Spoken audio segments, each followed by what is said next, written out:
Good afternoon, everybody. Whoever is present today, I welcome all of you. I introduce myself to you first. I am Dr. Joshi, a consultant psychiatrist practicing for last 10 years and running my Academy of Parent-Child Guidance and Stress Management for last 10 years. The intention of this academy is to share the knowledge and keep a drive. And lots of patients come to us. Basically, they are not patients, but sometimes they are parental anxieties, wrong references, or sometimes we find that the children are more intelligent than parents, but parents sometimes fail to perceive their intelligence. So the whole series has been made in such a way that knowledge can be shared. The series has been made according to the feedback given by the patients. Rather, they have helped us to make the series. By God's grace, I am university rank holder in the field of psychiatry, and at present I am working on dementia international project at Sion Hospital. Now, most of the time we feel that child doesn't listen to us. What are the positive factors? And the educational backwardness. What are the other positive factors? Why the child is not doing well in studies? So today, whatever we will be presenting is not to hurt somebody, but of course to give some knowledge about it and share the thoughts about the training programs and this. Before we begin, we will have a small felicitation function for the people who helped us at least to gather this.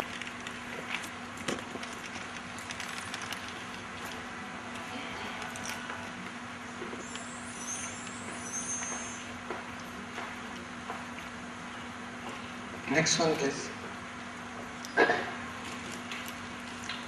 Now we will be starting with the topic query disobedient child. Why this query is there?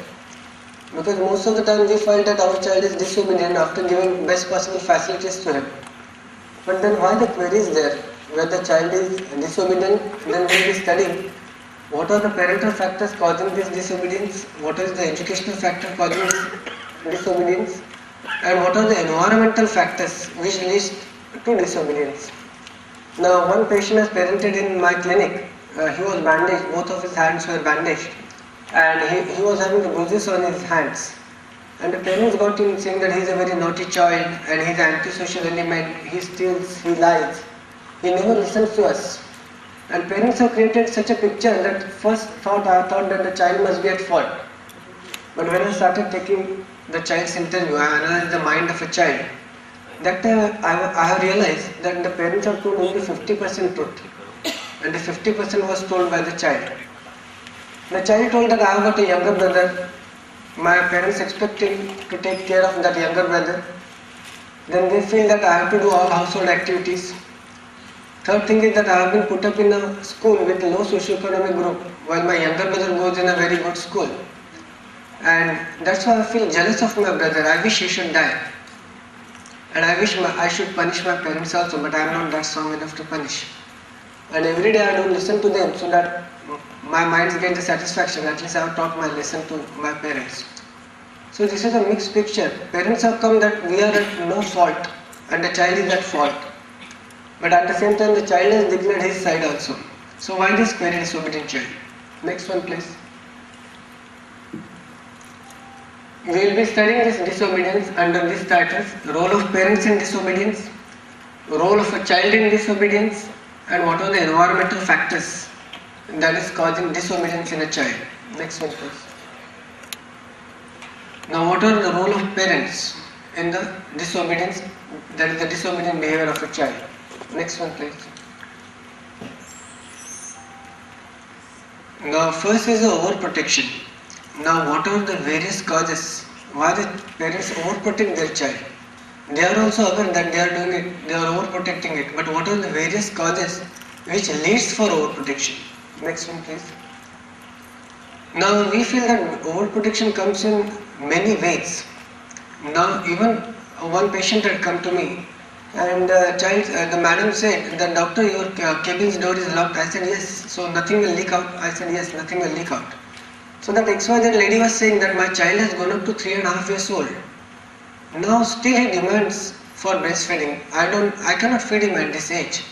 I feel embarrassed when he goes to when we go to parties and he demands for it. Then I have taken a detailed history. That time I have realized that she has done over breastfeeding for a longer time. So when I have taken the history, she said, "I have done it because I am the single parent. I thought that if the child's demand is not met with, I may lose this child also. But now I realize that I have done the wrong thing. And now I am in a soup. Now child never listens to me. In front of all he demands for breastfeeding at the age of 3.5 years also. Now the child has developed over fixation with mother. Child is not ready to listen to mother, and if the mother rejects it, he throws a temper tantrum. And now she had come to me that the child is not listening to me, but then I have to give her insight that the child is not only at the fault, but the attitude which you had kept just because there was fear in your mind that you may lose the power over the child. That's why he is doing the demanding for this breastfeeding. So overprotection causes development of obsessiveness in a child. Next one please. Now this is a very common scene. Interference in child's decision taking ability. Now you see this scene in every buildings. During play, instead of allowing child to solve his or her problem on his own, taking side of one's own child and fighting with other parent. Now if you go home in the evenings from your busy schedule, you see that two parents are fighting on the grounds. Parents fight religiously. Two children are playing, then there's something goes wrong. And then children start fighting. When two mothers and if the fathers are strong enough, they also join the fight. And fighting starts continuing and the main topic remains aside. And whatever has gone wrong with the parents, they take out that topic. And then the children go for playing again. But the parents keep on fighting for longer time. So what happens in this? Child gets the wrong message. When I have to fight for my right in a right manner, I have to call somebody who is elder to me. He will take the responsibility of fighting. It's not my job. And second thing, when they see overfighting in parents, they know how to manipulate parents. So this overprotection can also lead to manipulation attitudes in a child. Next one please. Now this is also a very common thing, why the child is not listening to the parent. Now one case I got in this clinic. The parents said, doctor, we are getting 4 compass boxes to my child, 4 rubber boxes to child. Every day he goes and misses it. And when we tell that, why don't you tell teacher, she will return it, she will help you to return it. But he never listens to us. Then I have taken down the receipt. So they have got a grandiosity in their mind. They were rich parents. They thought that giving things in excess means they are doing a right parenting. Actually it was wrong.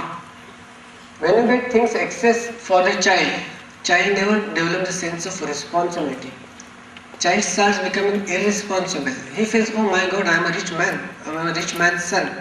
So if I lose it, nothing goes wrong. But if he develops such attitudes in his future life, sometimes such type of cases comes to us in a very late stages, like marital discord. The spouse complains that, doctor, this fellow has never been brought up in a way that he can take care of his own belongings since childhood. So when parents get these things in excess, there are 2 reasons parents tell to me. We are getting it because both of us are earning, we are rich people. And second thing, we couldn't get this in childhood. So that's why we are giving things in excess. So whatever we didn't get in childhood, that our children should get, which is a pseudo concept of parenting. Because if anything exceeds the limits, the child never understands the value of it. That's why some cases come to us. The doctor never comes from school with all pencils, rubbers and all that. Then that is the cause. Parents are overprotecting the child by giving the things in excess. Then why the parents overprotect the child? Parental preoccupation with accidents leading to not sending child for social functions, picnics, or not allowing child to cross the road alone. Now I've got 6 years old son. Parents are highly educated, spiritual. That is the only son. They are rich parents. Now when I was taking down his history, he says, doctor, at the age of 6 years, I still cannot ride the bicycle. And my friends tease me, your mama's boy. And when I talk to this to my parents, then why don't you allow me to go along with my friends outside, at least roam in the compound? They say, no, you are a prestigious child. Now, if the child is not allowed to take his own decisions, the child becomes over top pampered child or the mama's child. Then sometimes you see that some parents don't send the children to picnic. They are always preoccupied with accidents. Now recently I have seen one case that a big picnic had got from a good school, and that parent was talking outside the school premises to me. No, these schools are arranging picnic. Who will take responsibilities? I said the school authorities, they are us. No, but something goes wrong there. I said then who can give the guarantee of life? But such a preoccupation, over anxious parents, those who are always preoccupied with negative things, then what happens if the child is not sent for good things, social environment, social awareness, the child becomes or child develops an introvert attitude. Even in working place you see some people cannot adjust with anybody, howso good environment is there. Because from childhood they have developed the attitude of remaining aloof, overprotected, and such type of people develop